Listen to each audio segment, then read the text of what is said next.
El Fórum de Inglewood, 1977. Un rostro bañado en sangre yace sobre la lona. El rugido de la multitud mexicana se ha convertido en un silencio sepulcral. Un silencio que pesa más que cualquier golpe. No es la crónica de una derrota. Es el eco de una leyenda haciéndose añicos. La pregunta es inevitable. ¿Cómo es que un hombre con 29 knockouts consecutivos, un campeón mundial invicto, terminó borrado de la historia? Acompáñame a desenterrar la verdad, y dale like a este video para honrar su nombre. Por cierto, dime desde qué ciudad nos estás viendo y qué hora marca tu reloj. Para entender la caída de un rey, primero hay que descender a la tierra donde se forjó su corona. Y la corona de Alfonso Zamora no nació en el oro, sino en el polvo y la necesidad de las calles sin pavimentar de la Ciudad de México. Antes del rugido de las arenas, existía el silencio del hambre. Antes de los guantes de cuero, estaban los puños desnudos de un niño que aprendió a pelear no por deporte, sino por supervivencia. El barrio fue su primer gimnasio, un laberinto de cemento gris donde cada día era un round contra la miseria. Alfonso, a quien llamarían Popo, era un muchacho callado, casi tímido, con una mirada que cargaba el peso de una responsabilidad demasiado grande para su edad. La derrota contra Zárate no fue una simple marca en su récord, fue la fractura expuesta de su espíritu, una herida que se negaría a cerrar y por la cual se desangraría lentamente, gota a gota, su gloria, su fortuna y su dignidad. El regreso a México fue el de un fantasma. Ya no era Popo, el matador de los 29 knockouts, el orgullo del barrio. Era el hombre que había caído, el ídolo de barro que se hizo añicos ante los ojos de su gente. Los amigos que antes llenaban sus fiestas y bebían de sus botellas, ahora se volvían un murmullo, una sombra que se escabullía al verlo pasar. El teléfono, que antes no paraba de sonar con ofertas y halagos, enmudeció. La soledad del campeón destronado es la más cruel de todas, porque está poblada por los fantasmas de la adulación. Y en esa soledad, el monstruo de dos cabezas que lo acechaba, encontró el terreno fértil para devorarlo por completo. La cocaína que había sido un susurro en las noches de gloria, se convirtió en un grito ensordecedor en los días de fracaso. Ya no era un escape, era una necesidad. Era el combustible para apagar el recuerdo de la mirada triunfante de Zárate, para silenciar las voces de la crítica, para olvidar la decepción en los ojos de su madre. Veía las manos cansadas de su madre, el sacrificio silencioso de su familia, y en su interior crecía una urgencia salvaje, una furia sagrada. Allí, en la intimidad de su hogar humilde, nació el juramento que definiría su vida. No fue una promesa susurrada, fue un pacto de sangre con el destino, sellado frente a su madre. Le prometió que un día, esos puños que apenas sabían escribir, le comprarían una casa. Le juró que el sudor y el dolor serían el precio para sacarlos de la pobreza para siempre. El boxeo no fue una elección, fue el único idioma que la vida le enseñó para gritar que existía. Cada golpe que lanzaba en los gimnasios improvisados no buscaba puntos, buscaba cumplir esa promesa. Cada mañana que se levantaba antes que el sol no era por disciplina, era por desesperación. Y el mundo comenzó a notar que ese muchacho no peleaba como los demás. Peleaba con el alma, con una violencia pura que nacía de la necesidad. Su poder no venía de sus músculos, venía de su juramento. La primera prueba de ese poder divino llegó en las Olimpiadas de Múnich en 1972. México vio a ese joven desconocido subir al podio, con una medalla de plata colgando del cuello. No fue solo un trofeo, fue la primera luz que atravesaba las nubes de la pobreza, la primera letra escrita en la leyenda de un noqueador. Cada línea que inhalaba era un intento desesperado por volver a sentirse invencible, aunque fuera por unos minutos fugaces en la sordidez de un cuarto de hotel. Su cuerpo, antes un templo de poder letal, se convirtió en la primera víctima de su autodestrucción. Entraba al gimnasio, pero la mirada ya no tenía fuego. El instinto asesino que lo había hecho una leyenda, había sido reemplazado por una duda paralizante. Sus puños, antes dos martillos de demolición, se sentían pesados, lentos, cargados con el peso de su propia vergüenza. Volvió al ring, no por hambre de gloria, sino por una necesidad desesperada de dinero para alimentar a la bestia que ahora vivía dentro de él. Y las derrotas comenzaron a apilarse, una sobre otra, como lápidas en el cementerio de su carrera. Perdió contra oponentes que, en sus mejores tiempos, no habrían durado ni un solo asalto. Cada derrota era más humillante que la anterior. Perdió su título mundial de la WBA en una pelea en Puerto Rico, casi sin oponer resistencia, una sombra del campeón que había sido. El cinturón se fue, y con él, el último vestigio de su identidad. Ya no era un campeón, ni siquiera un contendiente. Era un nombre, una atracción de feria para promotores de poca monta que querían usar sus cenizas para calentar arenas de segunda en pueblos olvidados. Era la confirmación de que la promesa hecha a su madre no era un sueño infantil. Era una profecía. Esa es la fuerza de una promesa. Es el combustible que transforma a un niño en un guerrero y a un hombre en una leyenda. Si tú también has sentido que el amor por tu familia te da una fuerza que no creías tener, cuéntanos en los comentarios y deja un like para honrar el origen de este gigante. La medalla de plata no fue un trofeo, fue una declaración de guerra. Para Alfonso Zamora, el podio de Múnich no era la cima, sino el campo base desde donde lanzaría su asalto al mundo profesional. La promesa hecha a su madre aún ardía en su pecho, y ahora, cada golpe tendría un precio. Cada victoria sería un ladrillo más para esa casa que juró construir. Su debut profesional no fue una pelea, fue una ejecución. El hombre frente a él no era un oponente, era un obstáculo entre su familia y la miseria. Y Zamora no esquivaba obstáculos, los demolía. El primer campanazo sonó, y algo se transformó en él. El joven de mirada tímida desapareció, y en su lugar surgió un depredador. Sus puños no volaban, estallaban. El primer rival cayó en menos de un minuto. El dinero, que había llegado como un torrente, se fue como arena entre los dedos. Los autos de lujo, las joyas, las propiedades, todo fue consumido por el polvo blanco. La promesa que le hizo a su madre, la casa que simbolizaba su triunfo sobre la pobreza, se convirtió en un recuerdo amargo, una herida más en el corazón de una familia que veía, impotente, cómo su hijo se desvanecía. Verlo era presenciar una demolición en cámara lenta. El físico imponente se marchitó. Los ojos brillantes se hundieron en cuencas oscuras, vacías de todo excepto de dolor y anhelo. Su nombre, antes coreado en las arenas más grandes del mundo, ahora se susurraba con lástima en las cantinas. Popo, Zamora se convirtió en una leyenda urbana, un cuento con moraleja para los boxeadores jóvenes sobre los peligros de la fama. Peleaba por unos cuantos pesos, lo suficiente para la siguiente dosis, en carteleras de poca monta donde el olor a cerveza rancia y desesperación era más espeso que el humo de los cigarros. El hombre que había tocado el cielo con los puños ahora reptaba por el infierno, buscando en el fondo del abismo un golpe de suerte que nunca llegaría. Estaba solo, completamente solo, abandonado por el sistema que lo exprimió, olvidado por los fanáticos que lo idolatraron y en guerra perpetua consigo mismo. El segundo no pasó del tercer round.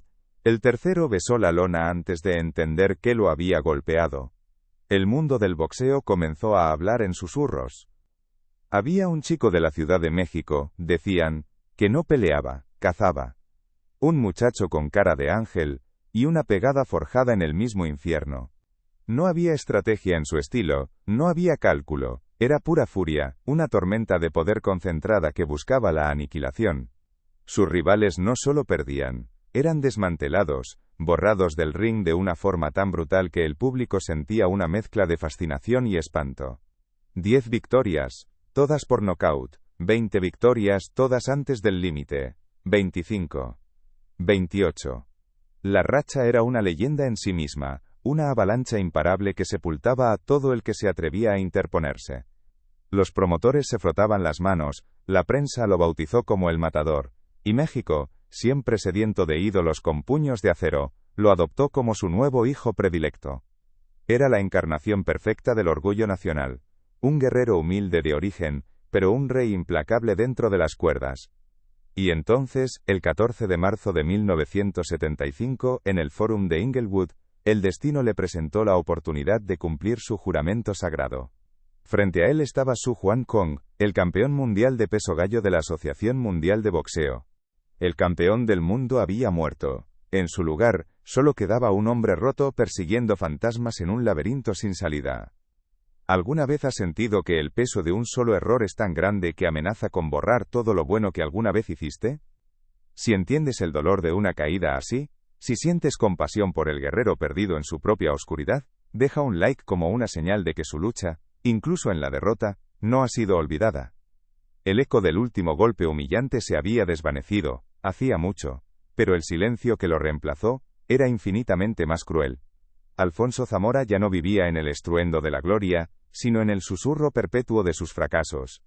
Las arenas de lujo habían sido reemplazadas por cuartos anónimos y sucios, donde la única luz era el destello fugaz de un encendedor y el único calor, el que prometía el polvo blanco. El campeón del mundo se había convertido en un fantasma que deambulaba por las calles de su propia memoria, un espectro hambriento no de victoria, sino de la próxima dosis que pudiera acallar las voces. Las voces de los locutores que gritaban su nombre, la voz de su madre llena de orgullo, la voz de Cuyo Hernández prometiéndole el mundo, y la más terrible de todas, la voz de Carlos Zárate, el verdugo de su alma, resonando con el golpe que lo quebró para siempre. La campana sonó, y la cacería comenzó. Por 4 rounds, Zamora fue un torbellino de violencia. Lo derribó 1, 2, 3 veces. El campeón coreano era valiente, pero la valentía no detiene a un huracán. Al cuarto golpe a la lona, el referee detuvo la masacre. Alfonso Popo Zamora, el niño del barrio, era el nuevo campeón del mundo. El cinturón que le ciñeron a la cintura no era de cuero y oro. Era el techo de la casa de su madre, era la seguridad de su familia, era el fin de un ciclo de pobreza. La promesa estaba cumplida.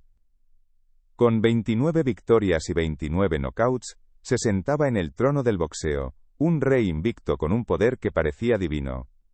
México celebraba coreando su nombre como si fuera el de un dios de la guerra. Pero la gloria es una luz que ciega, una corona que pesa más de lo que cualquiera puede imaginar. La cima del mundo es un lugar solitario y peligroso, y las sombras que proyecta un campeón son siempre las más largas y oscuras. La historia de cómo esa luz comenzó a consumirlo, es una lección sobre el precio de ser rey.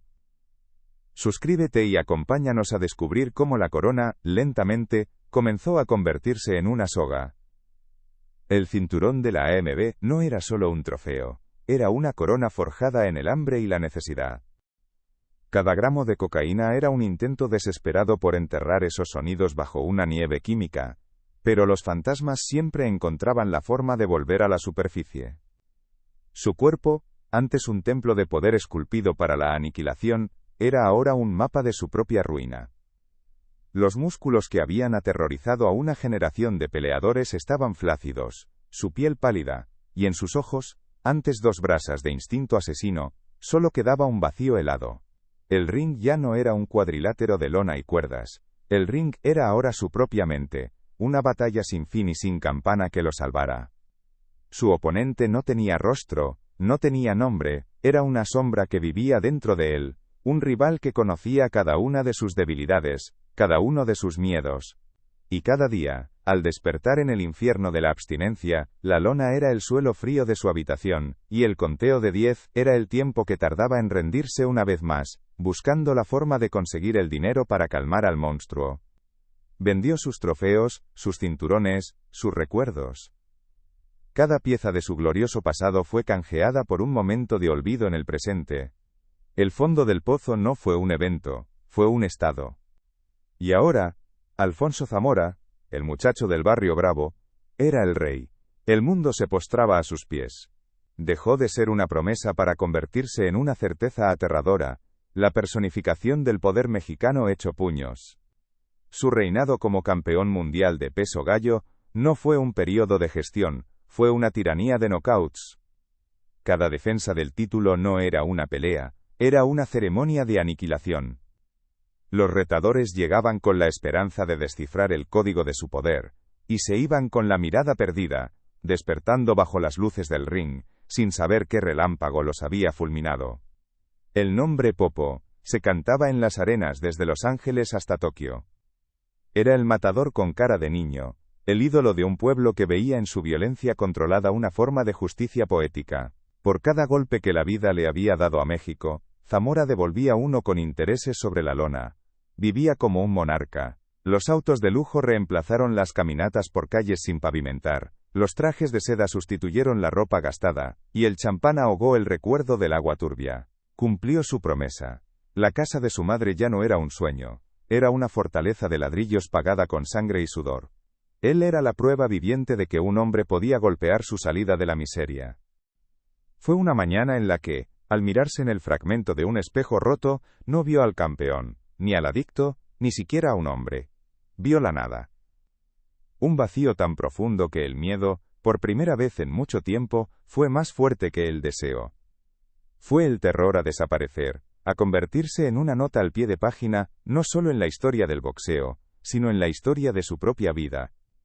Ese día, algo se movió en las cenizas de su espíritu. No fue una epifanía gloriosa, sino un temblor, un espasmo de la voluntad de vivir que se negaba a ser extinguida. Recordó la promesa hecha a su madre, no la de la casa o el lujo, sino la promesa implícita en sus ojos. La de ser un hombre bueno, un hombre fuerte. Y en ese cuarto miserable, rodeado por los escombros de su vida, Alfonso Zamora decidió librar su última pelea, la única que de verdad importaba. La batalla por la sobriedad fue más brutal que cualquier guerra sobre el ring. No había público, no había aplausos, solo el combate solitario en la oscuridad de su propia alma. El síndrome de abstinencia fue un oponente despiadado. Su cuerpo se rebeló con temblores incontrolables, sudores fríos que empapaban sus sábanas, un dolor en cada articulación que le recordaba el castigo que se había infligido. En el ring, su confianza era absoluta, casi divina. Caminaba hacia sus oponentes con la calma de un depredador que sabe que la presa no tiene escapatoria. No había duda en sus ojos, solo la fría convicción del final.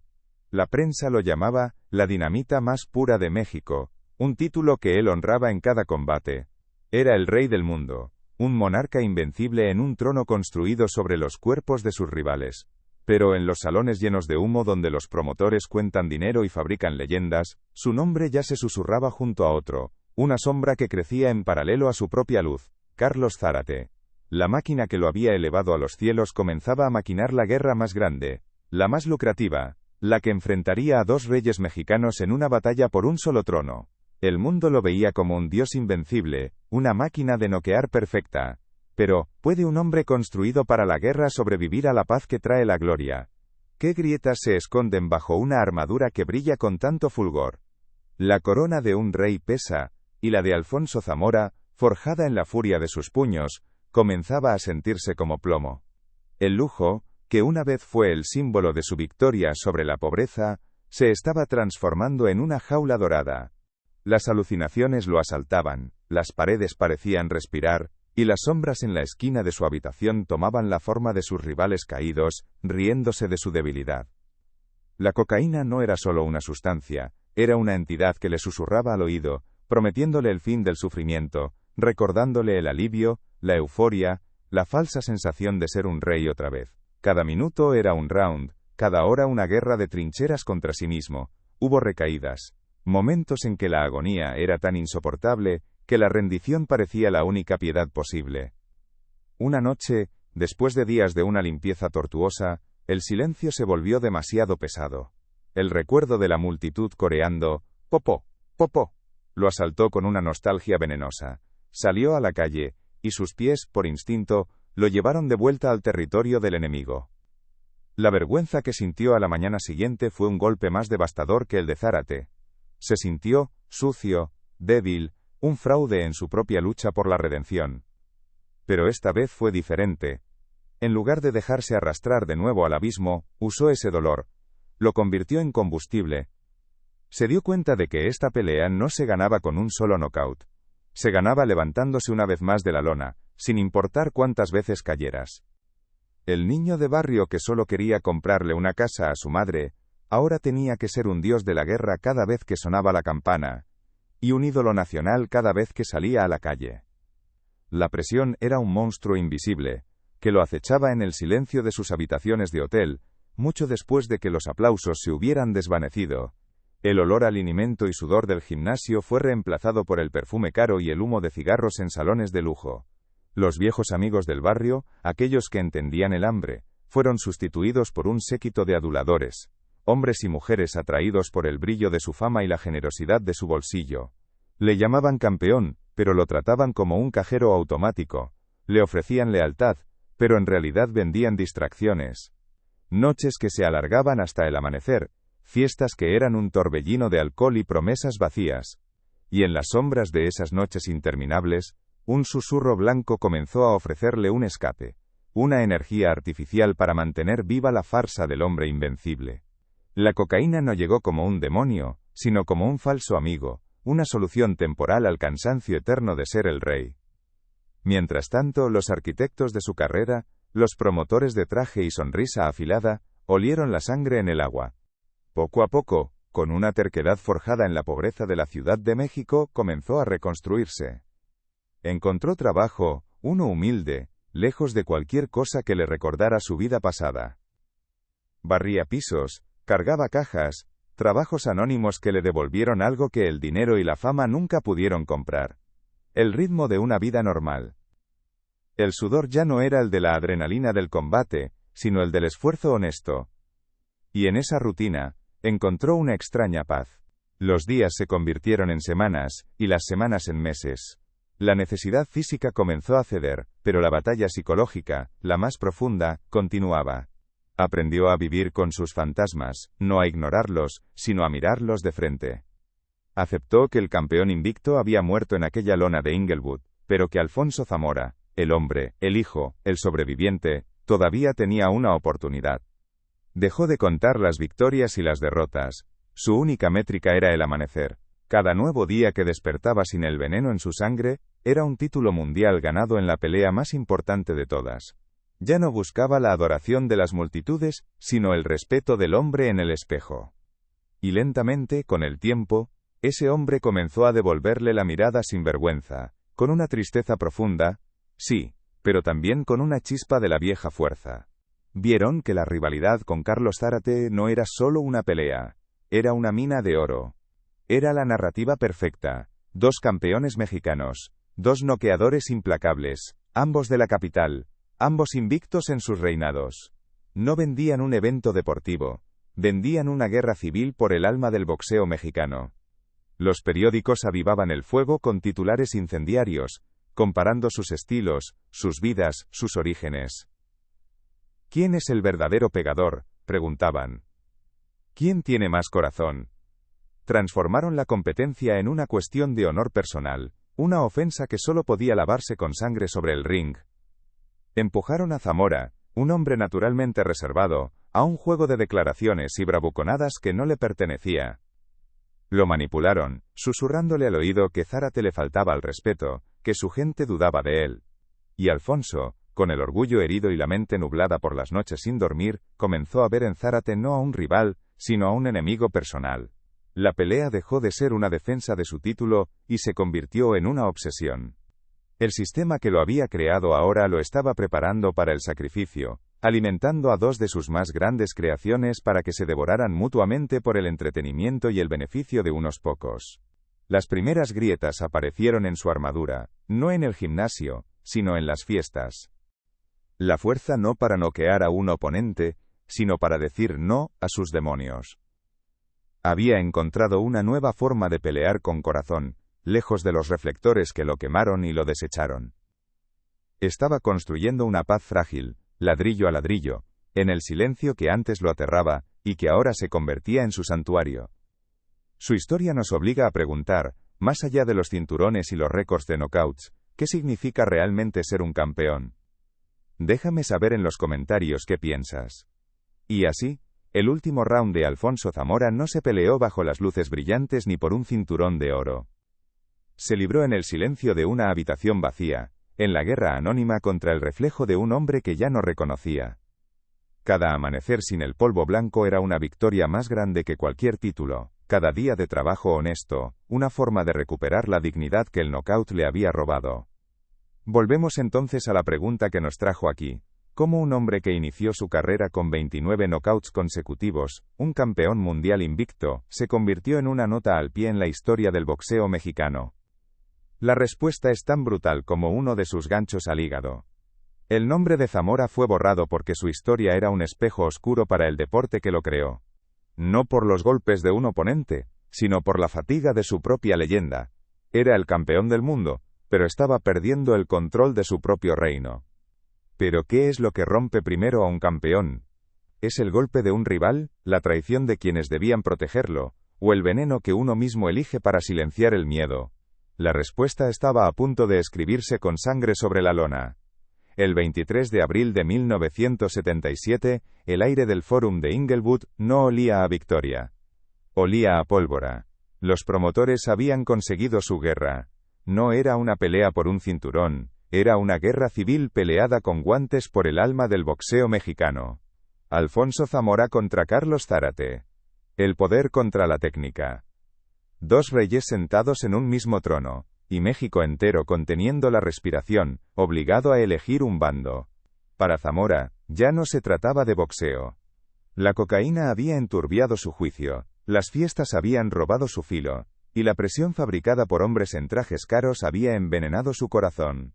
Entró a ese ring, no como un campeón, sino como un hombre acorralado, luchando más contra sus propios fantasmas que contra el hombre que tenía enfrente. El primer campanazo fue el sonido de una profecía cumpliéndose. Fue la víctima perfecta de una máquina que fabrica ídolos para después devorarlos cuando ya no son rentables. Cuando su dolor se vuelve incómodo. Lo usaron, lo rompieron y luego lo escondieron, porque un campeón caído es un mal negocio. Su tragedia exponía la crueldad del sistema, la facilidad con que la gloria se convierte en ceniza cuando los promotores y los falsos amigos cobran su parte. Su verdadero legado no está en los cinturones empolvados ni en las crónicas de sus victorias. Reside en la lección trágica sobre el costo de la gloria, en la advertencia sobre el veneno que se esconde en la copa del campeón. Es un corrido triste cantado en voz baja, un recordatorio de que los demonios más peligrosos no siempre están en la esquina contraria. A veces, viven dentro de nosotros, esperando el sonido de la campana que anuncie nuestra propia caída. Alfonso Popo Zamora no es recordado como un campeón perfecto, porque nunca lo fue, es recordado como un héroe humano, terriblemente humano. Un hombre al que le fue dado el poder de un dios en los puños, pero que cargaba con la fragilidad de un mortal en el alma. Un guerrero que conquistó el mundo pero que no pudo conquistar sus propias sombras. Y es en esa imperfección, en esa lucha final por la paz y no por la gloria, donde reside su verdadera eternidad. Zárate, frío y metódico, no veía un ídolo, veía las grietas en la armadura, y las explotó. Cada golpe que aterrizaba en el cuerpo de Zamora, no solo le robaba el aire, le robaba un pedazo de su leyenda. Popo lanzaba sus bombazos característicos, pero carecían del alma, de la urgencia salvaje que lo había llevado a la cima. Eran los movimientos de un rey que había olvidado por qué luchaba. La multitud, su gente, sentía la tragedia en el aire. El murmullo de apoyo se fue convirtiendo en un rezo silencioso, una súplica para que el matador que conocían despertara. Pero el despertar nunca llegó. En el cuarto round, una combinación perfecta de Zárate lo envió a la lona. El golpe fue brutal, pero el sonido que lo acompañó fue peor. El estruendo de un mito haciéndose añicos. Mientras el referee contaba, Zamora no veía a su oponente. Veía el rostro decepcionado de su madre. Las sonrisas burlonas de los falsos amigos, el reflejo de un hombre que se había perdido a sí mismo en el laberinto de la fama. Se levantó, pero era solo un cuerpo. El espíritu invencible, el que había noqueado a 29 hombres seguidos, se quedó tirado en esa lona de California. Unos segundos después, otro ataque lo derribó por última vez.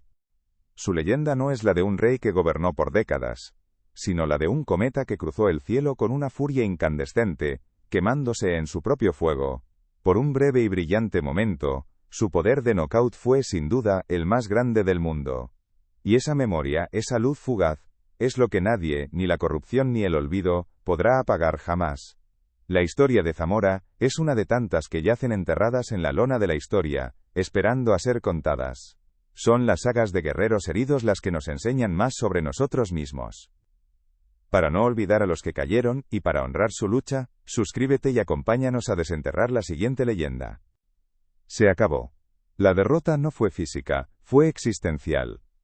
En el vestidor, el silencio era más doloroso que cualquier golpe. No hubo consuelo. Solo el eco de su propia leyenda rota. Se miró al espejo, y no reconoció al hombre del reflejo.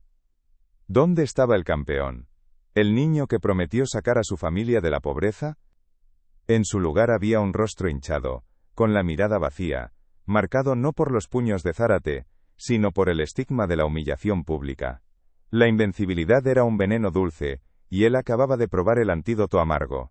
Esa noche, la cocaína no sería un escape, sería un refugio. La primera herida estaba abierta, y a través de ella, El verdadero antagonista de su vida encontró la puerta para devorarlo por completo.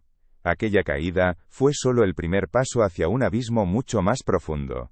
La derrota en el ring abrió las compuertas a una autodestrucción que consumiría su fortuna, su carrera y casi su vida. Para ser testigo de cómo un hombre se desmorona, de cómo la gloria se convierte en ceniza, suscríbete y acompáñanos en la verdadera caída de Alfonso Zamora. La lona de Inglewood no solo había recibido el cuerpo de un campeón, había absorbido el alma de un guerrero. El estruendo de la multitud se desvaneció, pero en la mente de Alfonso Zamora, un silencio ensordecedor se instaló, un vacío que ninguna victoria futura podría llenar.